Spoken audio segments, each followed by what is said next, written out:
to an accidental overdose. Why? Because big government solutions don't work. So my plan instead is a plan that will incentivize the private sector, for-profit, not-for-profit, and our faith-based community to build out the continuum of care we know is necessary to help those living in addiction restore their lives. But the first thing we have to do is build the wall and secure our borders. We know where the drugs are coming from, right? We know where heroin comes from. We don't grow poppy and opium in the United States of America. So I have stood and will continue to stand firmly with President Trump on building the wall and securing our border. I will shut down sanctuary cities. Very simple. In my first budget, I will have language that says, if you're a local government and you receive state funds, newsflash, all local governments receive state funds, you know that already, you will be required to comply with federal and state immigration laws. If you don't, then you will not receive state funds. We may go one step further. Texas has done this, and so far it's been upheld in a federal court. We may also impose penalties and criminal charges against local officials who harbor illegal immigrants in their city or their community because they have deemed themselves to be a sanctuary community. We will shut them down. It's a shame it hasn't been done yet. Because I'm a CPA, my very first major policy proposal was a plan to return the individual tax return back to the size of a postcard. Today, it takes you 11 full pages to file your individual tax return in the state of Ohio, which is insanity. Insanity. It's important for you as an individual, but also the vast majority of small businesses use that individual tax return to pay taxes on their business income. I want them focused on growing their business and creating jobs, not focused on overly burdensome tax compliance in the state of Ohio. I am an ardent defender of the Second Amendment. I am pro-life without exception, and build the firewall to protect you, the people, from the overreach of government. Ultimately, we're going to reduce the size of government to restore freedom and opportunity to every single Ohioan. But first, we have to beat the establishment.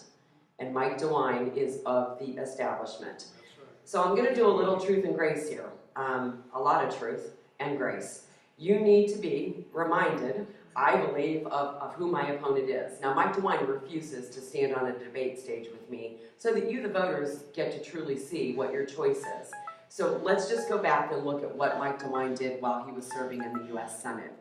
He voted 3 times for amnesty for illegal immigrants. He voted 962 times with Hillary Clinton. 962 times with Hillary Clinton. He partnered with Chuck Schumer to roll back our Second Amendment rights, which is why he earned an F from the NRA. He also voted to give illegal immigrants Social Security and to pay college tuition for illegal immigrants. That's his record. dcdewine.org, dcdewine.org. It's out there, it's annotated, you can see the exact votes that he took. Also, one of the most important responsibilities, maybe the most important responsibility of a U.S. Senator, is that check and balance on the judiciary and on the executive branch of government. No other body in our country gets to approve judges or cabinet directors. So what did Mike DeWine do when he was asked to champion and stand for our conservative values? He was a member of the Gang of 14 that stopped 10 of President Bush's most conservative judges. Now, I've been in the room with him one time, Cleveland Plain Dealer, when we did a joint editorial board visit. Mike DeWine misremembers his record. He says that's a conservative move. Yet he blocked 10 of President Bush's most conservative judges. Do you know who Sonia Sotomayor is? Yeah. Sitting on the U.S. Supreme Court, hardly a defender and protector of life and our Second Amendment rights. When she was appointed by President Clinton, Mike DeWine voted yes. What did he do when he was asked to stand for our conservative principles? His record's clear. He wants you to believe in the campaign he's running. He wants you to believe that he's a conservative, but he's not. So I would just please check his record out, look at the facts, and know, though, you do have a clear choice, a conservative choice in this campaign. Mary Taylor and Nathan Estruth represent your conservative choice on either side, but on the Republican side for sure. We will win. We are going to win on May 8th. But let me tell you, I need all of you in this room to vote for me. But I also need you to engage your network. This is how a conservative beats the establishment. If you'll vote for me, and then you go out and engage your network and tell them they have a conservative choice. Now, the Republicans don't want you to know that.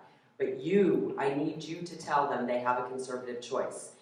We're doing this all over the state. We've done over 120 events, been in over 50 counties since the 1st of March. We're going to continue this through May 8th, and it will be because of people like you all over the state of Ohio. We will win on May 8th. And then on May 9th, we're going to come back together. We're going to unite our Republican Party against the dire threat that is either a Richard Cordray or a Dennis Kucinich. So let me quickly close with this. I am Mary Taylor. I am a fearless, unapologetic conservative, and I will stand and fight the status quo and the establishment every day on your behalf and on behalf of the people of the state of Ohio, because you deserve nothing less from your next governor. So thank you. It's great to be with you this morning.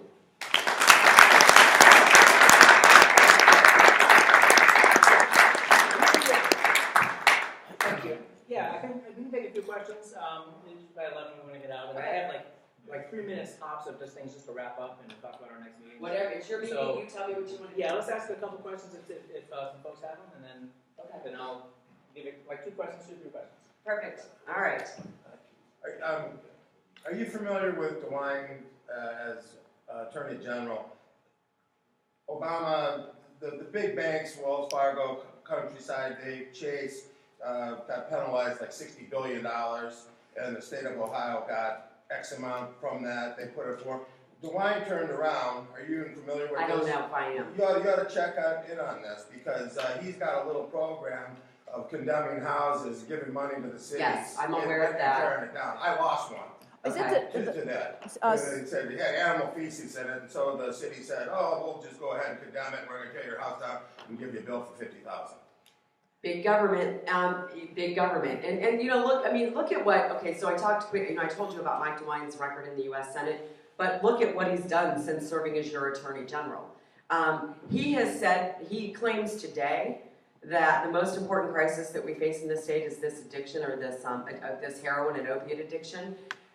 It is the most important social crisis that we face. But what has he done as Attorney General? What has he done to solve or help solve this, right? There are things he could have done. Today he says, well, I have to be governor to solve those problems. But look, number one, what was his solution? Hiring a bunch of trial attorneys and suing the drug companies. That's how he solves problems. He goes after the private sector because he failed to do his job as Attorney General. Number two, what else has he done as Attorney General on this important issue?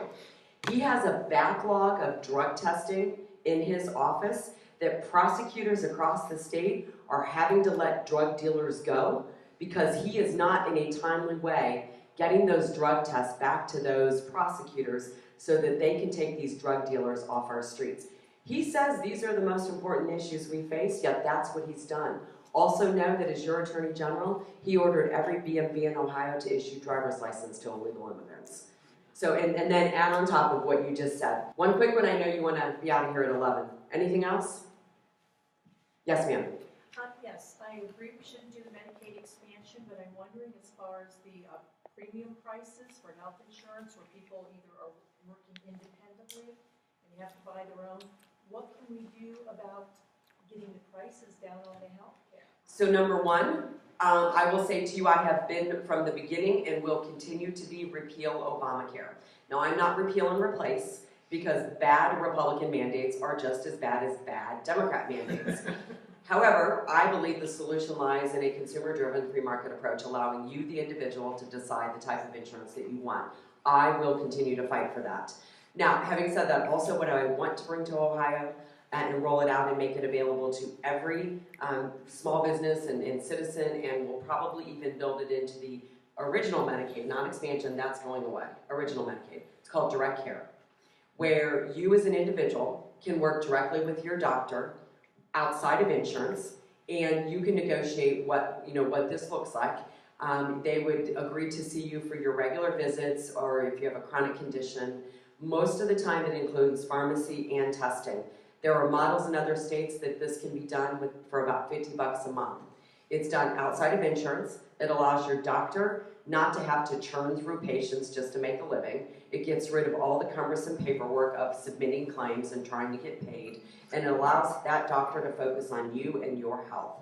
And then, of course, you would carry a catastrophic health insurance plan in order to cover the accident or the unfortunate diagnosis. You should, as a consumer, decide what works for you. You shouldn't be mandated by your government to carry this Cadillac insurance plan that you don't want, you don't need, and unfortunately today you probably can't afford. We have to go back to this consumer-driven approach. And it will be in my first budget. We will change the laws and make this direct care model available to every single Ohioan. Yeah, we got it run. Okay, So, thank you all. Really appreciate it.